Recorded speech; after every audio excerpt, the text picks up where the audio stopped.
My name is David Hayes. I'm running for City Council in Knoxville for at-large Seat B. So my parents are from Oklahoma City. They're working class parents from cycles of poverty and community violence. My mom worked a lot in childcare.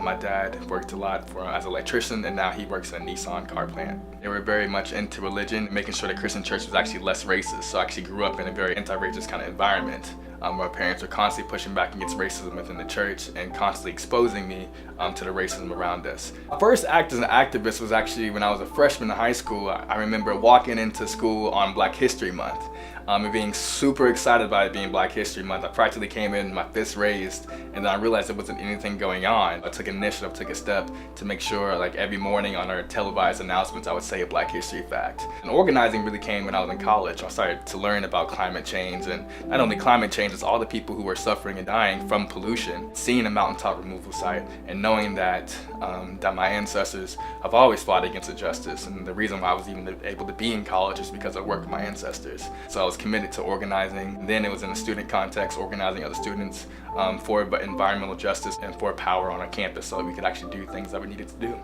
Right now I work at Mark Nelson's denim shop. I work fast food places. I work contract work because really what I'm committed to doing is community organizing. I usually organize for no money at all. There was a time when I was working for Fight for 15, but when I was organizing for Stop School Push Out, Black Lives Matter, Put the People First, all these things, I wasn't being paid for it. So any sort of job I can get was just to pay the bills. My partner's name is Lisa East. She's a doctor over there at the University of Tennessee in sociology. And it was wild becoming a parent. A lot of the things I was fighting for the next generation really became a lot more real. So instead of just saying I want the next generation to have better water, have better air, have better energy, to have democracy, have all these things, it was like I want my kid to have all these things. And it's great. You never know you can love somebody so much until you have a little person. Knoxville needs good jobs, right? So people need good jobs and unions, worker cooperatives, places where they actually have democracy in the workplace, like they have a say what's going on. People need living wages. People need the city to actually invest in small businesses and black businesses and brown businesses and businesses in working class communities. And moreover, people need human rights, right? So people need affordable housing.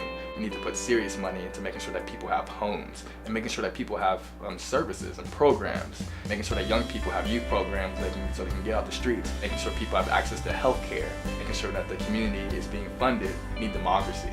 You need democracy in every single process. You need democracy in how the budget is formed and what the city council is doing, what the mayor is doing. But we also need democracy in our community so we're not being gentrified out. It should be the community that says, this is what we want our neighborhood to look like.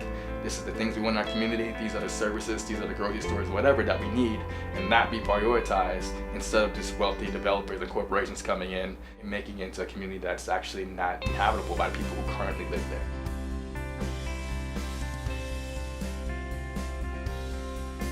Vote for David Hayes during early voting from August 7th through August 22nd and on Election Day on August 27th.